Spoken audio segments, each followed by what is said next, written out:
माझे नाव रवी आणि नेतो. माझे नाव रवी आणि नेतो. मी शिकत आहे quadratic equation.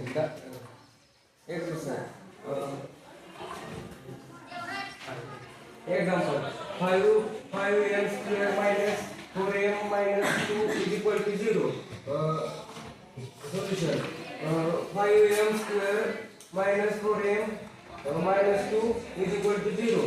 Comparing formula ax 2 plus bx plus c is equal to 0. ABC च्या व्हॅल्यू काढल्या. A ची व्हॅल्यू 5, B ची -4, C ची -2. परत टाकलं b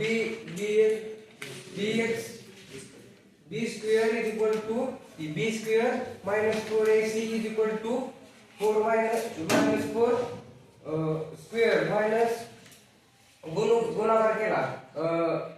a ची व्हॅल्यू घातली इथं 5. परत b c ची व्हॅल्यू घेतली फॉर्म्युला घातली. is equal 4 into 5 into -2. परत खाली यांचा गुणाकार केला 5 चा 5 चौक 20. 20 घेतलं. परत गुणाकार -2 घेतलं. परत 4 चा स्क्वेअर घेतला 16. परत खाली यांची बेरीज केली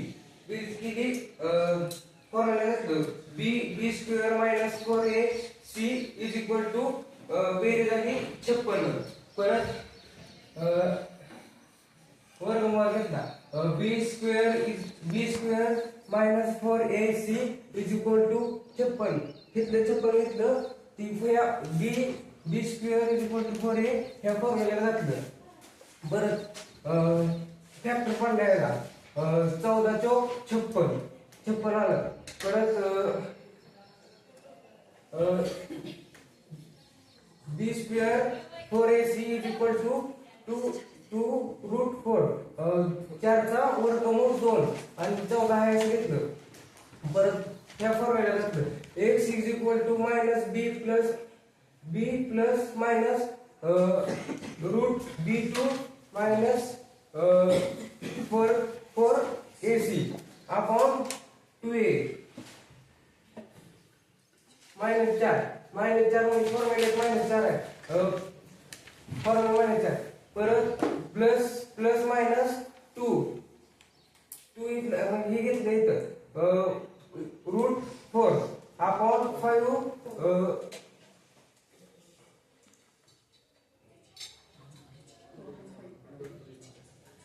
a ची किंमत 5 आहे. 5 घेतलं. a ची किंमत फॉर्म्युला a आहे. a घेतला इथं 5 आला. परत ह्यांची इक्वेशन केलं 4 प्लस अपॉन 2√14 अपॉन ह्याचा गुणाकार केला 10 आला. परत इज इक्वल टू 2 कॉमन काढला. 2 कॉमन 2 प्लस मायनस √14 अपॉन 10 आलं. 10 ला 2 ने भागलं 2 आणि 5 आलं. परत मग x is equal to 2 plus minus √14 upon 5 आलं.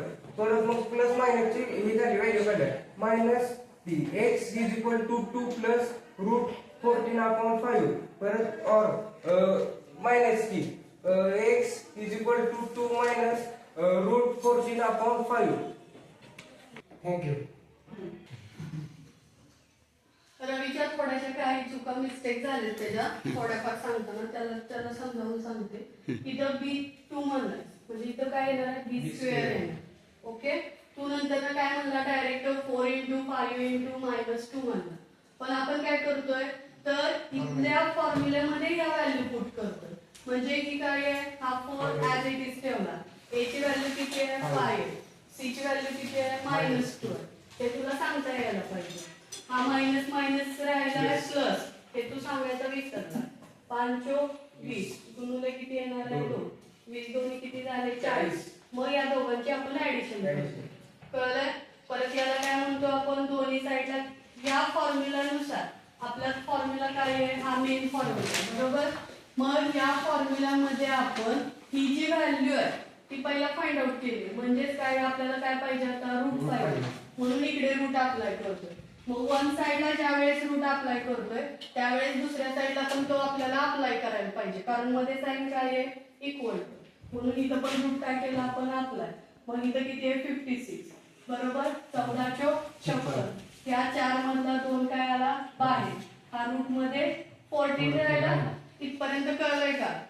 आता पुढे त्याने काय बोलला, ही बी ची व्हॅल्यू वगैरे सांगितली नाही, डायरेक्ट फॉर्म्युल्यातल्या व्हॅल्यू म्हणला तो. पण काय आहे एक्झॅक्टली सांगताना आपल्याला सांगता यायला पाहिजे. हा वजाचा वजा ऍज इट इज ठेवला, मायनसचा मायनस.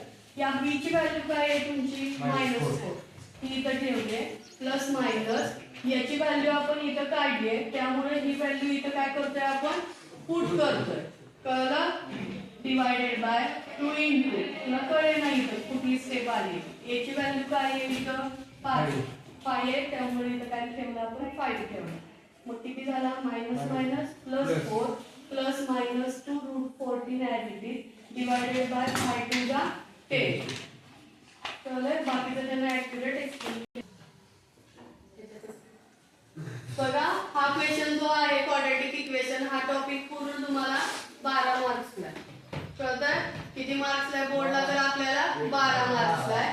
याच्यातले आपण कोणती मेथड यूज करतोय, फॉर्म्युला मेथड, कारण हा फॉर्म्युला आपण यूज करून 2 रूट काय करतोय फाइंड आउट करतोय. तर बोर्डाच्या दृष्टिकोनातून हा क्वेश्चन महत्वाचा आहे, कारण हा क्वेश्चन तुम्हाला 3 मार्कला पडतो. म्हणजे तो सेक्शन सी मध्ये किंवा डी मध्ये तुम्हाला बघायला भेटेल, जिथे 3 मार्क्सचे क्वेश्चन आहेत